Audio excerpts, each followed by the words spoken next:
వ్యామోహం లేకుండా పనిచేసేది బీజేపీ అన్నారు కేంద్ర సహాయ మంత్రి భూపతిరాజు శ్రీనివాస్ వర్మ.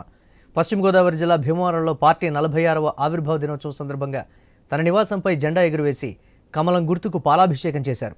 బలమైన శక్తిగా బీజేపీని తీర్చిదిద్దిన ఘనత వాజ్పేయిదే అన్నారు.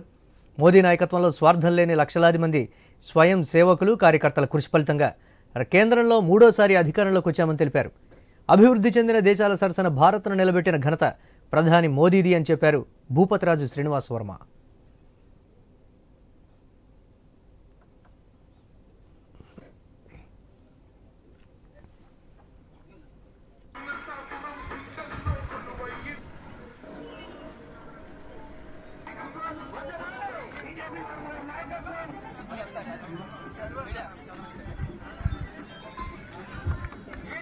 ఏప్రిల్ 6న ఆవిర్భవించినటువంటి భారతీయ జనతా పార్టీ ఇవాళ దేశవ్యాప్తంగా 45వ ఆవిర్భావ దినోత్సవాన్ని పెద్ద ఎత్తున జరుపుకుంటాము.